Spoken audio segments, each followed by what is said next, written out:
Christina, thanks for coming to the clinic, and I hope you got a lot out of it. We're going to start off looking at your underwater video here.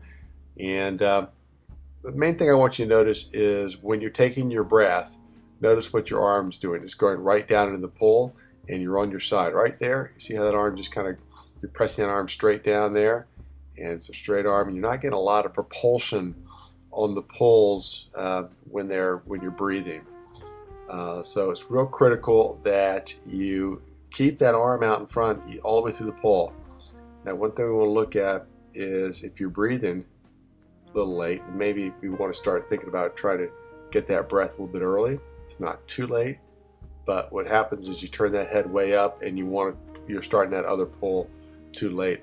Also look at the when you're normal stroke there and when you're not breathing, you're driving that arm down and it's a slight angle out in front of you, and if it's not straight out, you're going to slow down.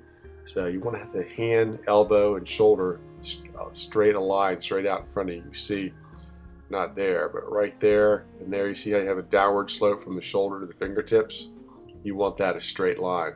So you want your hips, shoulders, elbows, and fingertips one straight line when you're in your glide position. It's real important. All right, so the key thing really for you is to keep that arm out in front when you're breathing. So when you're breathing to the right side, the left arm, you got to focus on keeping that out front. And you may want to do a lot of catch-up freestyle while you practice breathing and keeping that arm in front. All right, now the other thing is you're pulling with a real straight arm, and that's pretty much just because of the angle of the shoulders. The shoulders are down low right there, and you really can't bend your elbow, get a nice bent elbow with a low shoulder. So you're starting your pull with a real low shoulder. So you really want to flatten out your shoulders quite a bit and keep that arm out in front. So you can practice flattening the shoulders and gliding with that arm that's not on the opposite side of the breathing side. Now your above water looks good. One thing you are doing, notice where the hands are when you finish. You're kind of flicking behind, particularly that right arm. And look at the left one there. So when you're breathing, you see how the hand finishes back behind you. Remember, when you pull through, finish. As you get past the hip, release and bring the hand up. Let the hand sweep up and out to the side. Don't try to push it back behind you.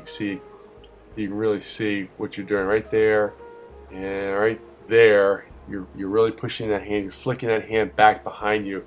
It's really not doing any good for you. So remember, try to swim flatter. Keep the arm out in front. Don't pull too soon. Keep the shoulders a little bit higher in the water, and you don't have to finish that stroke quite as much. That's maybe what's causing you to roll the shoulders under just a little bit. So I hope it helps, and best of luck to you.